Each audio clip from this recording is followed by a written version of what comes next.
बांग्लादेश की औरतें घर में घोड़े क्यों पालती हैं और रात को घोड़ों से क्या काम करवाती हैं, ये वजह जानकर आपके होश उड़ जाएंगे। मैं अपने क्वार्टर में आंखें बंद करके सोने के लिए लेटा ही था कि अचानक ही मुझे मालकिन का घोड़ा चेतक की आवाज आई और मैं चौंक गया। कुछ देर पहले तो मैं उसके अस्तबल की तरफ से वापस लौटा था। वो अपनी जगह पर बिल्कुल ठीक ठाक था। फिर अचानक से ऐसा क्या हो गया था कि वो बुरी तरह से हिनहिना रहा था। कुछ देर में मैं ऐसे ही अपनी जगह पर लेटा रहा, लेकिन जब मुझे लगा कि चेतक की आवाज कुछ नॉर्मल नहीं है बल्कि हमेशा से कुछ अलग है, जैसे उसे कोई परेशानी हो, तो मुझसे रहा नहीं गया। उसकी देखभाल मेरी जिम्मेदारी नहीं थी, लेकिन मैं जानवरों के मामले में बहुत ज्यादा दिलचस्प था। इसीलिए इतनी रात को अपना बिस्तर छोड़कर क्वार्टर से मैं बाहर निकल आया, क्योंकि बहुत ज्यादा ठंडी थी। शायद उसको भी कोई तकलीफ होगी। जैसे ही मैं अस्तबल के पास पहुंचा तो वहां के मंजर ने मेरे होश उड़ाकर रख दिए। मुझे अपनी आंखों पर यकीन नहीं रह गया। मेरी मालकिन अजीब से कपड़ों में अपने घोड़े के साथ जिस तरह से खड़ी थी, मुझे बहुत ही शर्म महसूस हुई। ऐसा लग रहा था जैसे वो गहरी नींद में हो और बिस्तर से उठकर यहीं चली आई हो। मेरी मालकिन एक लंबी गोरी चिट्टी और खूबसूरत औरत थी। उसके काले लंबे बाल उसकी कमर पर झूल रहे थे और चांद की रोशनी में वो बहुत ही खूबसूरत परी लग रही थी, जो उस वक्त शायद अपने आप में नहीं थी। रात को इस वक्त घोड़े के पास और मेरी मालकिन के अंदाज मुझे चौंकने पर मजबूर कर दिया था। वो घोड़े की कमर पर हाथ फेरते हुए उसे गले लगाए संभालने की कोशिश कर रही थी। ऐसा लग रहा था जैसे उन्हें घोड़े के साथ कोई जज्बाती लगाव हो। मालकिन का अंदाज ऐसा था जैसे वो उसे खामोश करवाना चाहती हो। लेकिन आधी रात को मालकिन यहाँ क्या कर रही थी, ये बात मुझे समझ में नहीं आई। और फिर जब घोड़ा कुछ खामोश हुआ तो मालकिन ने उसकी जुबान अपने पेट पर लगवाई और पेट चटवाने के बाद उसकी पेट पर हाथ फेरते हुए उसकी टांगों के पास बैठ गई। मालकिन की इस हरकत ने मेरे होश उड़ा दिए और मैं वहीं से वापस लौट आया था। मैं सोच भी नहीं सकता था कि मेरी नई नवेली बांग्लादेशी मालकिन ऐसी हरकत भी कर सकती है। जो कुछ मैं देख चुका था उसके आगे कुछ भी देखने की हिम्मत मुझ में नहीं थी और फिर अपनी जगह वापस आकर लेट गया। मुझे नींद नहीं आ रही थी क्योंकि मेरे दिमाग में मालकिन की वो हरकत घूम रही थी। जितना कुछ मुझे समझ आया था वो बर्दाश्त से बाहर था। क्या मेरी मालकिन आधी रात को घोड़े के साथ? थोड़ी थोड़ी देर से घोड़े की हिनहिनाने की आवाज आ रही थी और मैं सोच रहा था कि मालकिन ने कैसा कपड़ा पहन लिया है। मालकिन तो मालिक की गैर मौजूदगी में अपने घोड़े के साथ ही। यही सोचते सोचते मुझे नींद लग गई। उसके बाद जब मेरी आंख खुली तो कुछ देर के लिए रात वाली बात मेरे दिमाग से ही निकल गई। मैं जल्दी से तैयार होकर किचन में गया तो मेरी मालकिन नाश्ते की टेबल पर बैठी मेरी इंतजार कर रही थी और मेरी जान निकल गई क्योंकि नाश्ता बनाने की जिम्मेदारी मेरी थी। पता नहीं मेरी मालकिन को इतने सवेरे उठने की आदत कैसे थी, या फिर वो रात भर सोती ही नहीं थी। मैंने हमेशा उनकी आंखें लाल देखी थी, जैसे वो रात भर की जागी हुई हो। जब से वो शादी होकर इस घर में आई थी, मेरे लिए काम करना बहुत मुश्किल हो गया था। मुझे हर वक्त यही फिक्र सताती थी कि कहीं उनकी सेवा में कोई कमी न रह जाए, क्योंकि वो मालिक का दिलो जान से अजीज थी। लेकिन आज उन्हें देखते ही रात वाला मंजर मेरी आंखों के सामने लहरा गया। मुझे अपनी मालकिन से बहुत घिन महसूस हुई थी।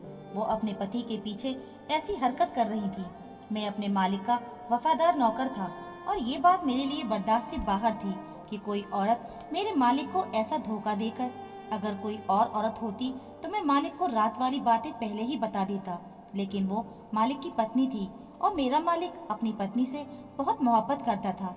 इसीलिए मैं फिलहाल शांत था। मेरे मालिक कारोबार के सिलसिले में एक शहर से दूसरे शहर में सफर करते रहते और पिछले एक हफ्ते से वो किसी दूसरे शहर में गए हुए थे। घर में मेरी नई मालकिन और मेरे मालिक की माँ यानी बड़ी मालकिन मौजूद थी। बड़ी मालकिन को सुबह आराम से उठने की आदत थी, इसीलिए मैं भी बंगले पर सुकून से ही आया करता था। लेकिन जब से नई मालकिन आई थी, मुझे सुबह सवेरे ही उठकर कामों में लगना पड़ता था। मेरी नई मालकिन की आदतें भी बहुत ही अजीब सी थी और मेरी समझ से बाहर थी। मैं जब भी बड़ी मालकिन से उनके बारे में बात करता तो बड़ी मालकिन कहती कि वो बांग्लादेशी औरत है और यहाँ हमारे शहर में नई नई आई है। उसके तौर तरीके हमसे अलग हैं। तुम फिक्र न करो, कुछ दिनों में सब कुछ ठीक हो जाएगा। मालिक के आदेश पर मैं बांग्लादेशी खाना पकाना भी सीख रहा था और बांग्लादेशी भाषा भी। मुझे पहले से भाषा आती थी क्योंकि मेरे मालिक भी अक्सर बांग्लादेश की भाषा में बात किया करते थे। मालिक चाहते थे कि मालकिन को अपने वतन की याद न सताए और वो हमारे माहौल में रच बच जाए। इसीलिए हमारे घर को बांग्लादेशी के माहौल की तरह कर दिया। लेकिन बांग्लादेश के तौर तरीके बहुत ही अलग होते हैं। मेरे लिए उन्हें समझना और उनको अपनाना बहुत मुश्किल हो रहा था। मैं बिहार से था और नौकरी के लिए घर से 8 साल पहले शहर आया था और शहर आने के बाद मुझे पहले ही नौकरी अपने मालिक के बंगले में मिली थी और मैंने खुशी खुशी ये नौकरी कर ली। मेरा मालिक बहुत अच्छा इंसान था, उसका बहुत ही बड़ा कारोबार था और मेरा मालिक ज्यादातर बांग्लादेश में रहता था। यहाँ सिर्फ बड़ी मालकिन थी और मुझे उन्हीं की सेवा के लिए रखा गया था। इतने बड़े बंगले में अकेली बड़ी मालकिन के लिए ज्यादा काम नहीं होता था, इसीलिए मैं बहुत सुकून से अपनी नौकरी कर रहा था। मालिक को बांग्लादेश में रहते रहते बांग्लादेश बोलने की आदत हो चुकी थी। अक्सर यहाँ आने के बाद भी बांग्लादेश की भाषा में ही बात करते थे और उसी वजह से मुझे वहाँ की कुछ भाषा समझ में आने लगी थी। इतने सालों में मालिक ने मेरा हर अच्छे बुरे में इतना साथ दिया था कि मैं मालिक का सबसे वफादार नौकर बन चुका था। और जब कुछ महीने पहले मालिक बांग्लादेश से वापस लौटा तो अकेला नहीं था, बल्कि उनके साथ खूबसूरत पत्नी भी मौजूद थी। मालिक ने मुझे बताया कि आज से वो मेरी नई मालकिन है, क्योंकि मालिक ने बांग्लादेश में उनसे मोहब्बत कर शादी की है और अब उन्हें मुंबई ले आए हैं।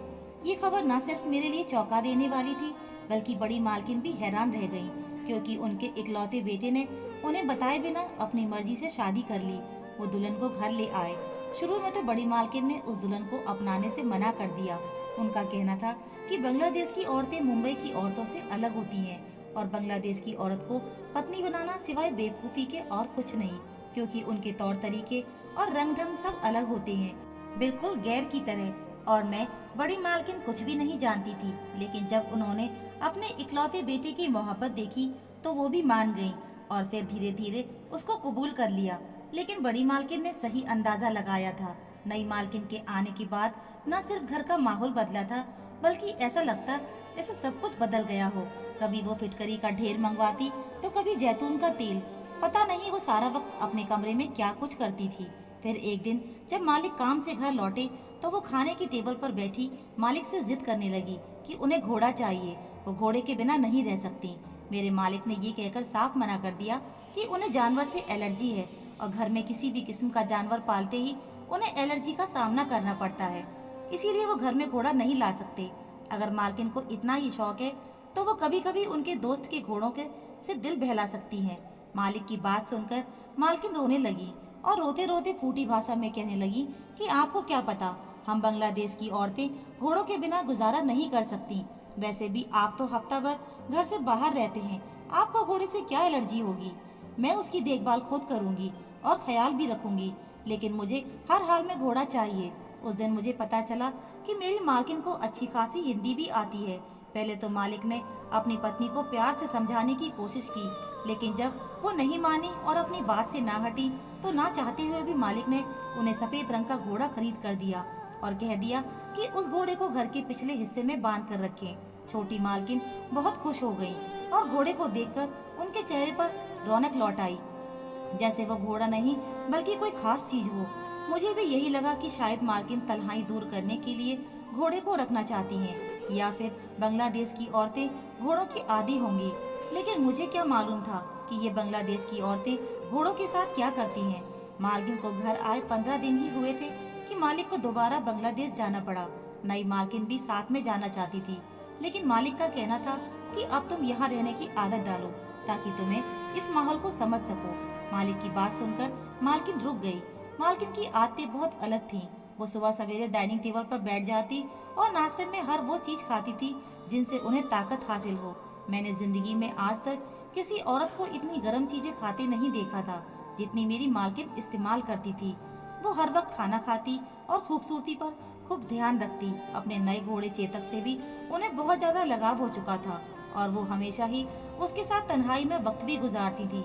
और जब भी वो घोड़े के साथ होती तो हमें भी वहाँ जाने की इजाजत नहीं होती।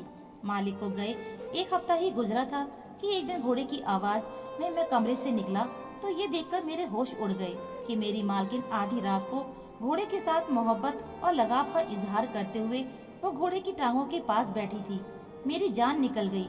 उसके आगे का मंजर देखे बिना मैं वापस लौट आया था, लेकिन मैं इतना बेवकूफ नहीं था कि ये ना समझ सकता कि मालकिन क्या कर रही है।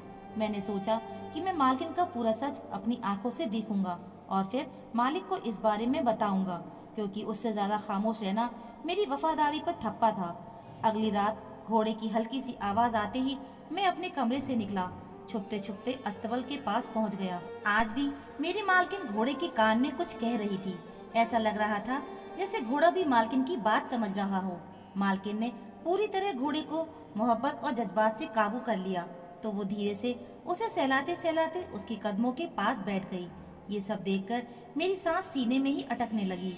आगे का मंजर ने मेरे होश उड़ाकर रख दिए। मुझे समझ ही नहीं आया था कि मालकिन ने ऐसी हरकत क्यों की। बड़ी मालकिन ने ठीक ही कहा था कि बांग्लादेश की औरतों के बारे में कुछ नहीं कहा जा सकता कि वो मुंबई की औरतों जैसी नहीं होती, और आज बड़ी मालकिन की बात का मतलब मुझे सही से समझ आया था। मेरी मालकिन ने जो कुछ किया था मैंने आज तक नहीं देखा था, इसीलिए मैं खामोशी से पूरा मंजर देखने के बाद वापस अपने कमरे में आया था और सोच रहा था कि मुझे इस बारे में बात करनी चाहिए या नहीं। मालिक को वापस आने में अभी हफ्ता भर बाकी था और ये एक हफ्ता मैं अपनी नई मालकिन की हरकतों को देखना चाहता था। अगली रात मेरी मालकिन जब आधी रात तक घोड़े के साथ वक्त गुजारकर अपने कमरे में वापस लौटी, तो उस वक्त मैं अपने क्वार्टर में वापस जाने की बजाय दबे पांव मालकिन के कमरे तक पहुंच गया और खिड़की से अंदर का मंजर देखा तो ये देखकर बहुत हैरान हुआ, क्योंकि मालकिन ने तो कमरे में जाकर उससे भी अनोखी हरकत की थी। मेरी नई मालकिन कुछ ऐसा कर रही थी जो सही नहीं था।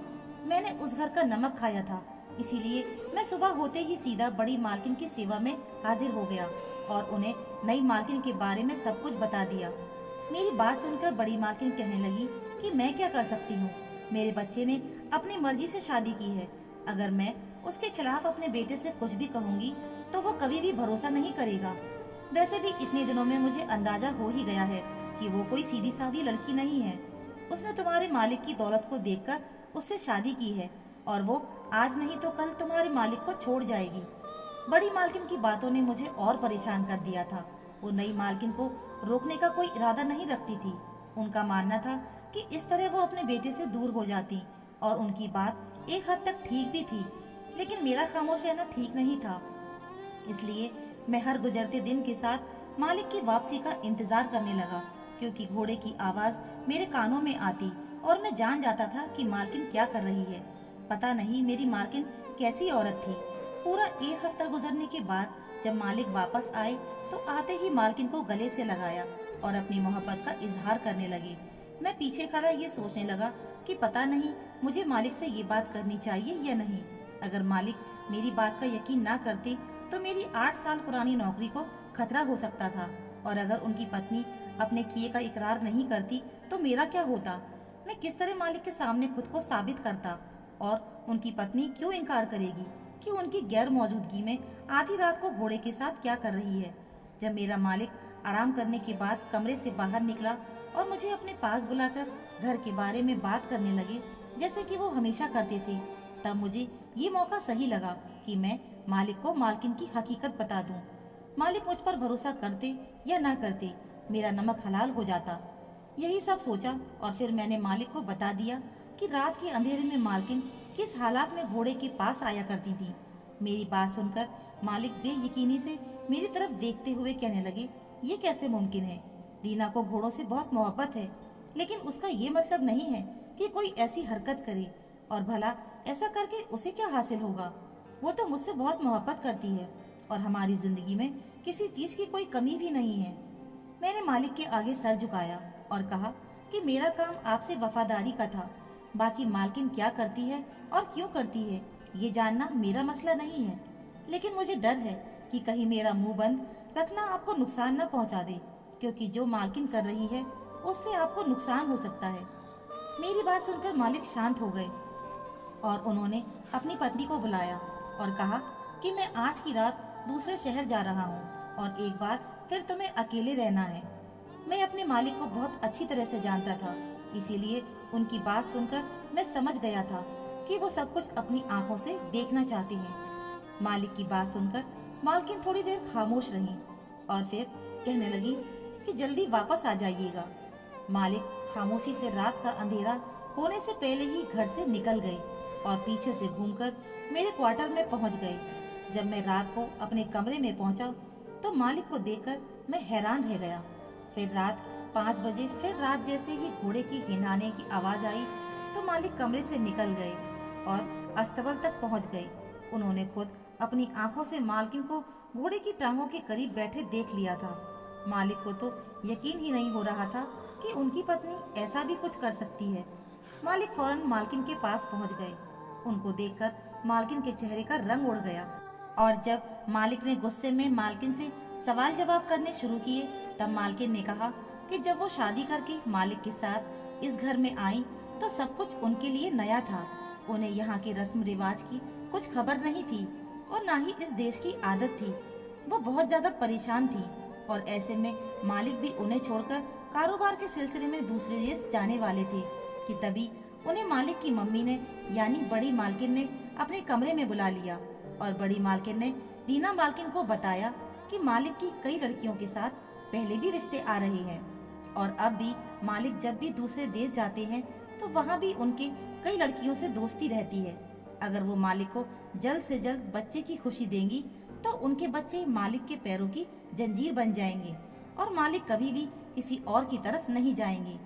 ये सुनकर रीना मालकिन बहुत ज्यादा परेशान हो गई क्योंकि वो घर वालों के खिलाफ जाकर मालिक से शादी करके हमारे देश में आई थी और अगर ऐसे में मालिक उनके साथ कोई धोखा करते तो वो बेसहारा हो जाती।